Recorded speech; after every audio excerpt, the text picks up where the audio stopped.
Ek is Nico Nel en nooi jou hartlik uit om te deel in hierdie onvergeetlike reis en word geïnspireer en aangegryp deur kragtige getuienisse met ewigheidswaarde.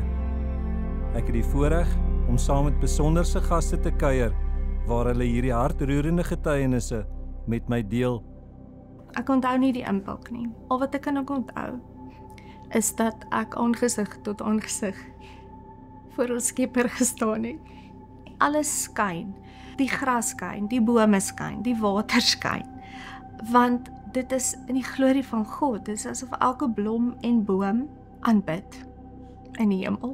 En ek draai om, toe slaan hy sinkdak my hier voor die kop. Al wat ek weet is, ek het geen gevoel in my lyfie. Of weet ek kan loop, dis net genade.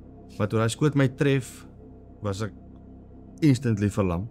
Daai gevoel van magteloosheid. Blind, Dis jou broer, waar hy op die grond lê. stom geslaan, kon nie praat nie.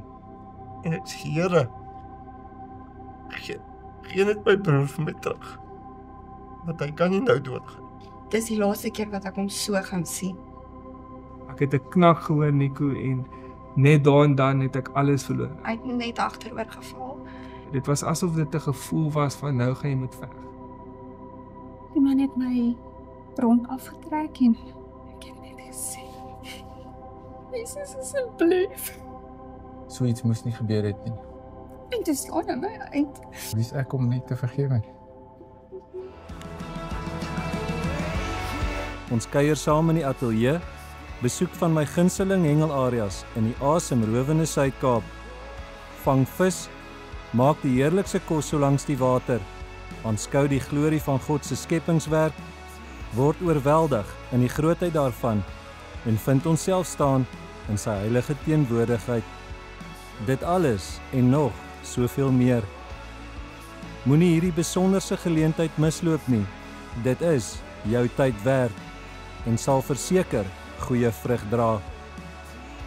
Besoek ons webtuiste by mtfministries.co.za en deel jou getuienis met my, sodat dit ook ander kan inspireer en Christus daardeur verheerlik kan word.